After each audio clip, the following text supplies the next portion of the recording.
Hello Scorpio and welcome to my channel Green Lion Goddess Tarot.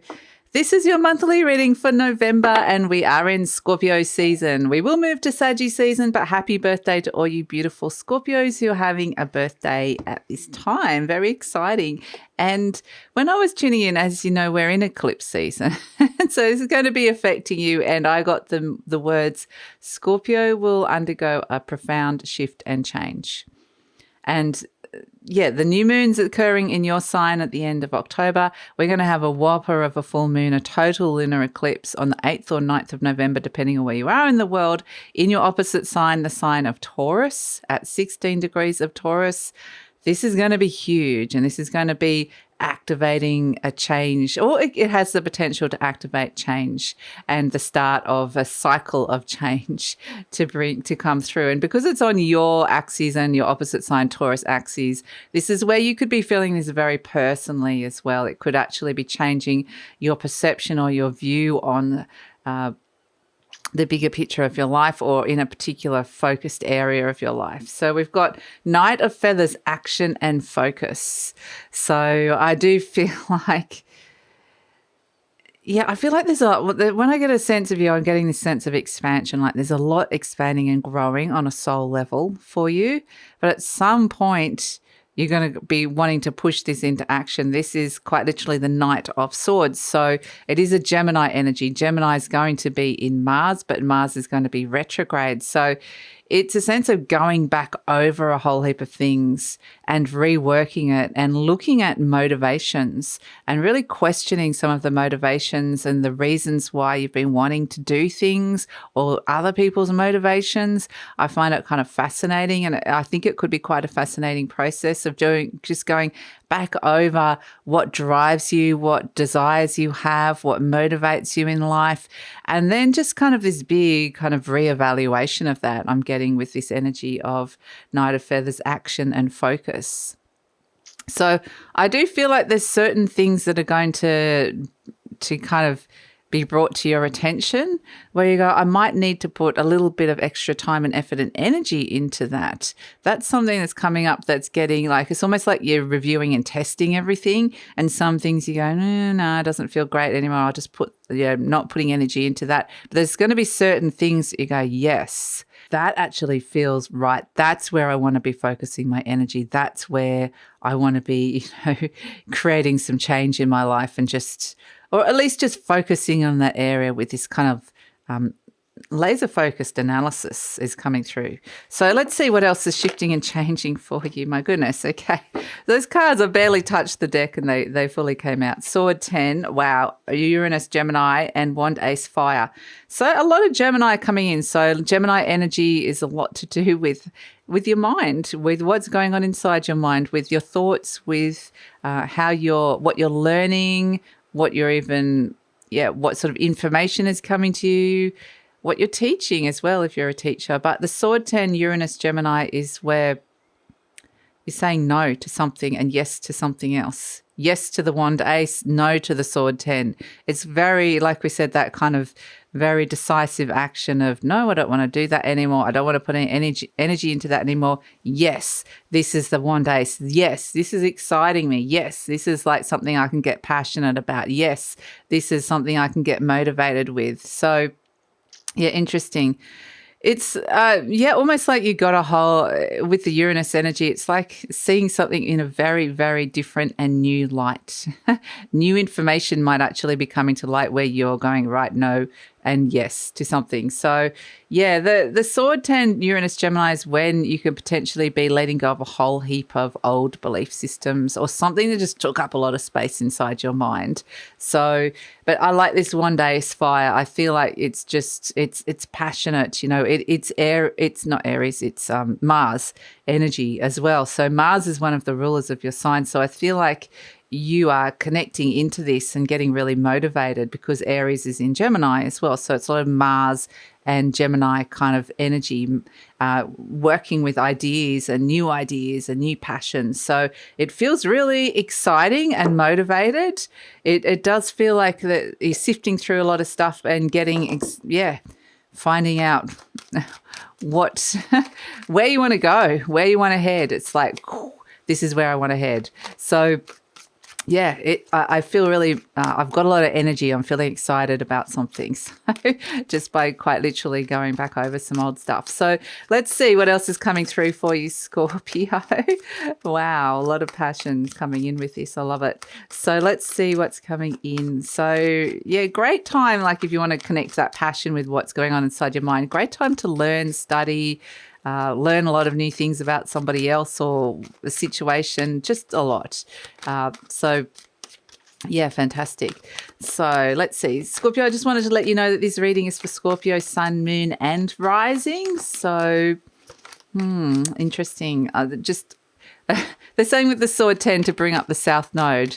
Yeah, okay. Again, King of Air, lots going on inside your mind. Gosh, I've got so much, I can't say everything that's in my mind that I've become like I can't talk right now, Scorpio, because I was in the middle of saying, just take what feels right, leave the rest. This is look at all three of your placements if you know where they are, the Sun, Moon and Rising, because it will give you the more holistic view of what's coming in for you. And there's this sense of if you want to explore this deeper, there will be an extended reading, okay, for the monthlies. There is extended reading. So if you want to explore this deeper and further into the future, the link for the extended reading is in the description box below, as well as a link to any other services I offer. What they were bringing in with all this element of air is that it's really related to your South Node. The South Node is in Scorpio. As you know, this is what you are releasing and letting go of karmically, and especially like old belief systems or something that's been inside your mind, like it's just really shutting a chapter and closing. And so they're saying when you release something and shut that door and say no and not doing that anymore, not spending any time, effort and energy, it's like this huge energy release for the new, for stepping where you are stepping into, because this full moon that's coming in Taurus is a North Node eclipse. So it's wanting to bring you into what your soul wants to take you towards. And so it's like the soul is like bringing you here through the element of fire. Interestingly, through the Mars energy that connects you and the Gemini energy. And it's like saying, yeah, this is where I want to take you, and this is it feels good. It's like suddenly feeling like the new direction feels good. So that's actually really, really great. And it's kind of like also saying, look at it on the bigger picture when it comes to the North Node. It's really about not only your individual soul's purpose, where you're moving to in terms of your evolution of your soul growth, but also collectively in terms of this new earth energy that's coming in. So but yes, I just feel like there's this huge release of energy that, I've got almost too much energy. It's like I need to get it out. I need to kind of, Gemini had a very similar reading, like so much energy was pulsing through them. And I feel like you guys have got very, similar readings happening here because of the Mars connection. So King of Swords, not necessarily like, just in terms of the energy level. So King of Swords crossed by the Eight of Swords. What is going on here? I think I've got these.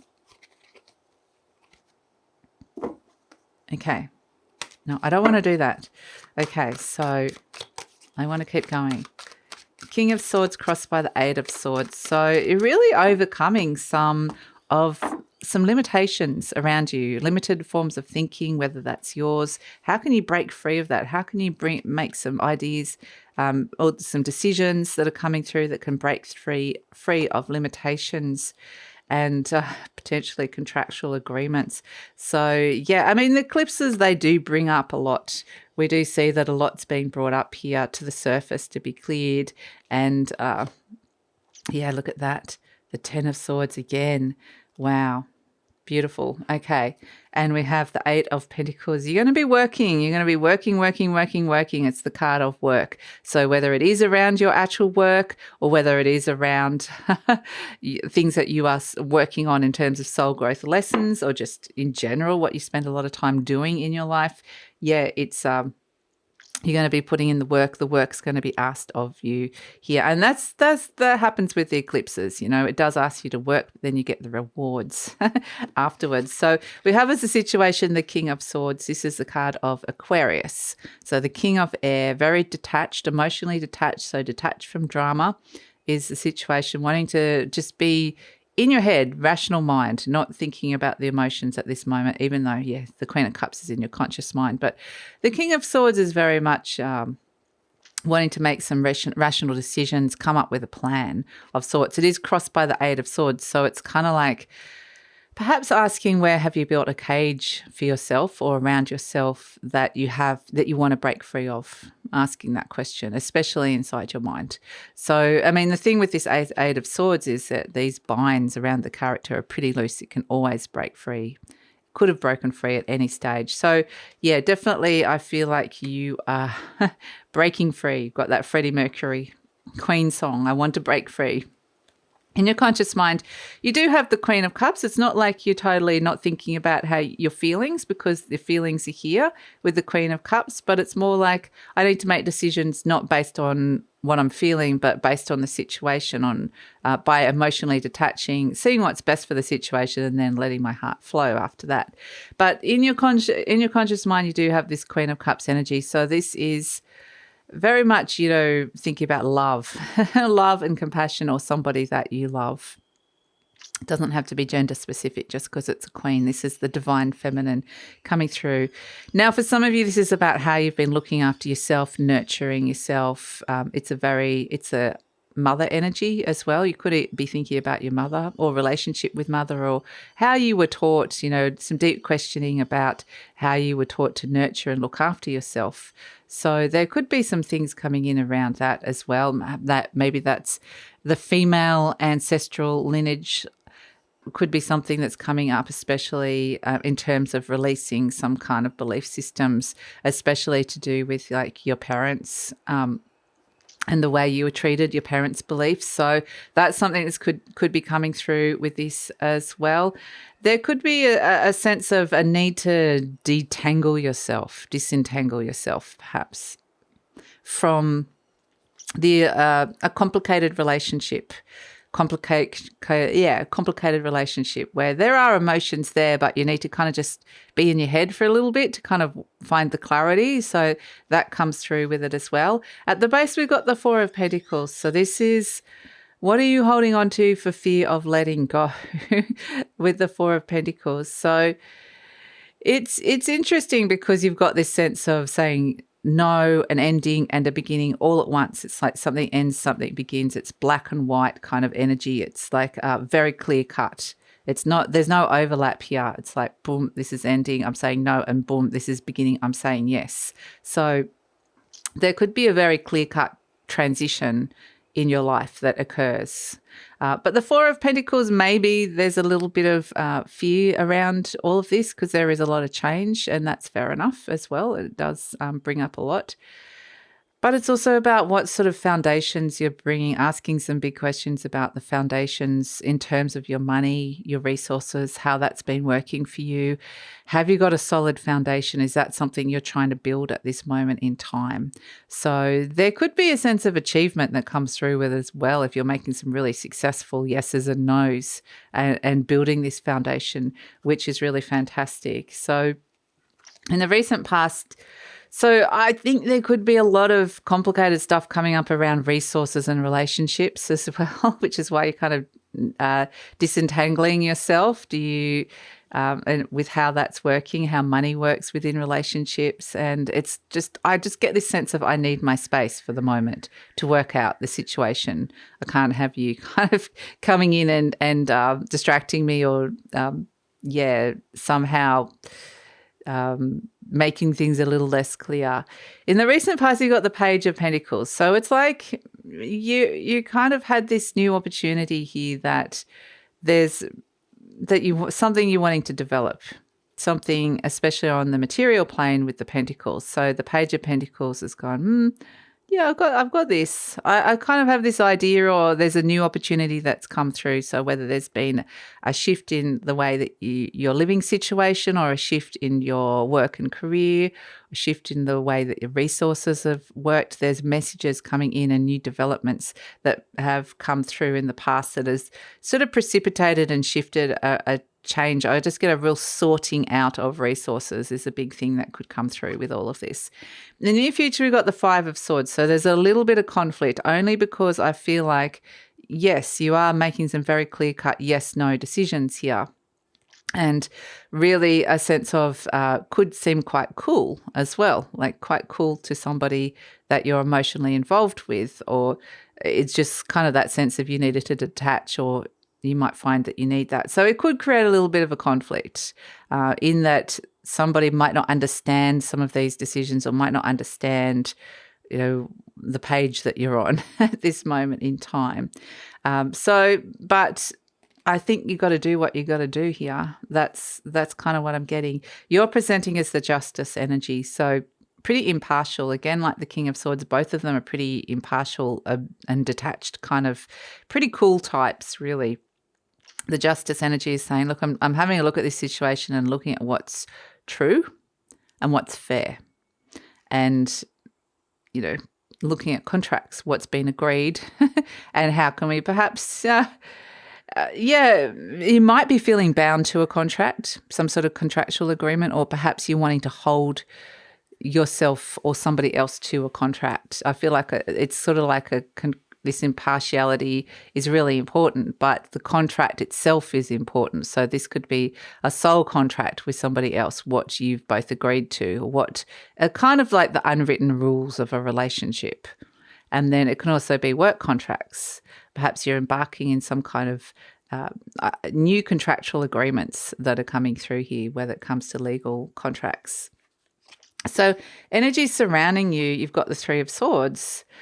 So some things that could have been revealed and illuminated that have come up from underneath the surface when it comes to these eclipse energies and the full moon energy that's coming through is this Three of Swords, which is where something has been, there's wounds that have come up to the surface, whether these are yours or somebody else's, the wound has come up. Something has potentially been hurting you here, or someone has been hurting you, or a situation has been hurting you. And so I do feel like it's got a lot to do with work, resources, money, how that works within relationships, or, it just could be a relationship in general. But there's something here that has been triggering some wounds that have come up to be kind of cleared and looked at, which is actually really positive, I think, because it's the wound has come up to the surface to be cleared. Interestingly, though, these are the swords piercing the heart. It's the thoughts that pierce your heart rather than the emotions themselves, interestingly. So that's why there's a lot of, there's things wounding you here. There's this sense of limitations and restrictions. There's conflict. There's a lot going on inside your mind that you're kind of wanting to get clear, and potentially just working through some things that are either not making sense or, you're conflicted about. You could be kind of annoyed as well. Like it could bring up grievances and annoyances in some way, especially with a particular person in your life is an energy I'm getting with this. But hopes and fears, we've got the Knight of Wands. This is positive change coming through, which is really fantastic. Action, drive, bit of spontaneity, fun, adventure. With the Knight of Wands, it can be travel as well. But I do feel like ultimately it represents taking action on your passions, we see with the Wand Ace Fire, and bringing in some positive change. And we see that here as a potential outcome with the Queen of Pentacles, the Ten of Swords, the Knight of Cups. This Ten of Swords is really important.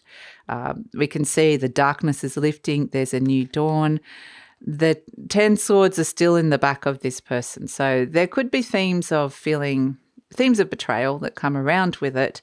But ultimately it is so there's a lot still processing. It's release, recovery, transformation, letting. It's sort of like this releasing of the snake skin stepping into new life, new thought patterns, new cycles. And there's this Kundalini rising energy that comes with it. With the Ten of Swords, there's this real sense of laying to rest all this conflict and the things that have been wounding you inside your mind and going, I'm laying that to rest. I'm saying no to that, shutting the door. Don't believe that anymore. So this is where you're actually been able to follow your heart as well. You can follow your heart and bring some inner stability with the Queen of Pentacles, particularly around your resources. So it may be where it comes to your resources and money that you do need to say no to a pattern of behavior or no to somebody in order to kind of, in a way, rejuvenate in order to be able to follow your heart or to follow your dreams or to be able to, this could be saying no to somebody that saying it's kind of like I love you, but I can't keep going in this cycle and this pattern with you. That could be coming through with this. But ultimately, it's like your head is really grappling with something that your heart is asking here. And ultimately, with the Sword 10 and the Wand Ace, the head and heart are going to be working together quite well. But it's just there's some things that are going on inside your mind that you're still kind of clarifying and working out so that eventually, you can move forward with this sense of, I feel like I can move forward and trust the direction that my heart is going in and connect to love. It's the card of love and romance as well.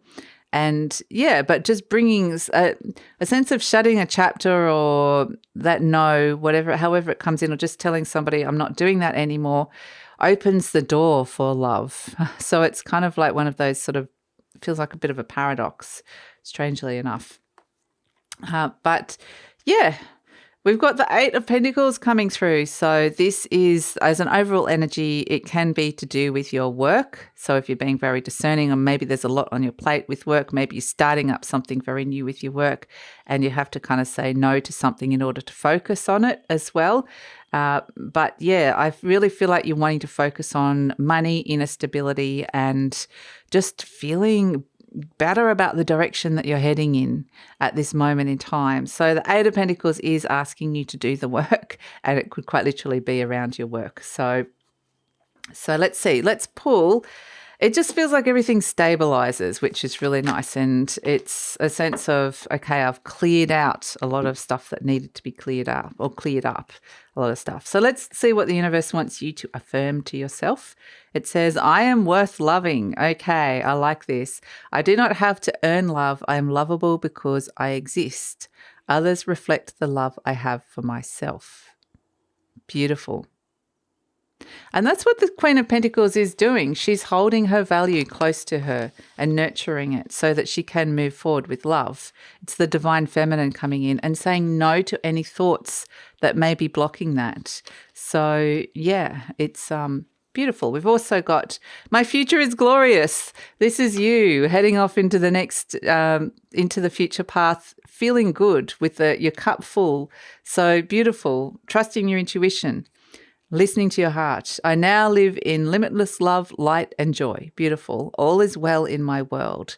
So, I feel like this future direction that you find yourself in, it feels like a bit of a shift and change, and it may require you to be a little bit assertive within a relationship.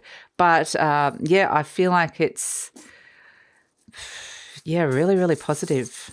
The changes that are coming through here. Let's pull a charm for you, Scorpio. Let's pull a charm. Okay, we've got the treble clef, which is the higher octave of music. Music could be something that comes in for those of you who are creative and musical. This could be a theme that's coming in. Interesting. Yeah, for those of you who are creative, I get a sense of you could be, it's sort of like that. They're bringing me to that Picasso, I don't know the exact quote. It's like a Picasso quote that says, destruction is as important as creation. In that it's sometimes when you're being creative, it's really great to kind of say no, like to just, no, that canvas is not working, paint over it, start anew.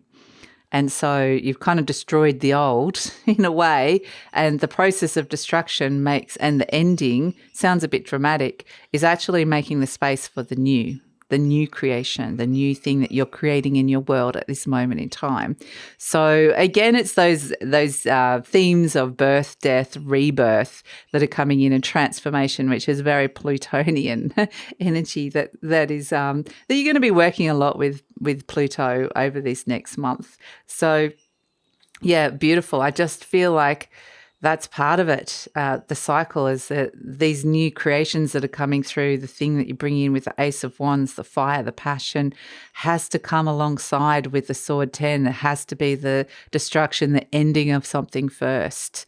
So in order for the situation to transform, which is really fantastic. The other thing with the higher octave is to not get caught in the lower density energies, where you can just get caught up in some it's wanting you to go to the higher potentials. Like Uranus comes in, it does bring in change inside your mind with Gemini and how you're relating to other people. Absolutely. How you're communicating with other people, what sort of information you're gathering from other people. And it's wanting to bring in this sense of something new, new perceptions around all of that. And so it's wanting to go up to those higher octaves of what the positive energy of this change and this original unique way of potentially perceiving your relationships and your new thoughts that are coming in, and go to that higher octave of the potentials of the new that's coming in with this soul growth energy that comes through with all these eclipses. Where are you being asked? Where's your soul asking you to go to grow in the future, in the now? Okay, in the now. Where is it asking now to go in terms of a new future, seeing something that might be totally different, or not totally different, but just got a slightly different angle to it. So, yeah, fascinating. So that's kind of like looking at the bigger picture stuff in terms of you personally, but also collectively, as you know, we're stepping into the seeds of the new earth that we're planting here throughout this eclipse season. So some bigger things, bigger cycles are coming in, as well as this sense of looking at the details with this Gemini energy and saying yes to something and no to something, and this laser focus. There's a bigger picture that's emerging from all of this as well. So yeah, go to the higher octaves, and that's where you'll find the peace, the transformation. It will be easier to work with the energy, with the changes that are coming in. So that's what the treble cleft means. There's a lot in this one. I feel like you're just going to get so much out of this because like I said, you are one of the major players of this energy, and it's just going to affect you personally, very, very personally. So yeah, amazing. Make the most of this opportunity to step into this, what your soul is asking you in terms of this change that's coming through with the eclipses. So yeah, fantastic, Scorpio. I'm going to leave it here. I'm going to take it into the extended reading now, where we're going to see what is coming in the near future and the future beyond. We can see a little bit of conflict coming up in the near future. You might have a little look at that and see what else is coming around that. But we're also this sense of like bringing in some kind of beautiful stability, this period of recovery and transformation that comes through inside your mind, and then this lovely sense of moving forward into a heart-led motion, a heart-led path that lies in front of you, connecting to your passions. So it's the start of a wonderful journey, but where is it leading you? Let's look a little bit further into the future. I feel like the journey's a little bit further, like a longer term journey. So we're not going to we're just going to look at the next steps and the next energy that's coming through in the extended, how this is going to be supported, what sort of things you might be encountering, where is this all going. So we're going to look into the future and see. We're going to scratch under the surface, see if there's any other energies around that you need to know about. And we're also going to ask the best way to work with the energy. Eclipse energy can always be challenging, but like I said, it does challenge you to grow, and you potentially will ask how the best way to work through this energy, make it an easier transition, plus to get the the outcome that you're wanting with it, which is this glorious new future that's coming in. And plus also a lot of self-love that comes through with it, this sense of self-worth, self-love, which is really beautiful. So that's all in the extended reading. There's a lot to unpack this time. And there definitely could be some beautiful birthday blessings that are coming in with all of this as well. So the link for that is in the description box below, the extended reading. Love it if you come over. I usually pin the link to the comments as well. And the link to my services is also in the description box below. And please like, subscribe, share, leave a comment. Love to read your comments, Scorpio. And best blessings for your season. Enjoy the rest of your season and take care.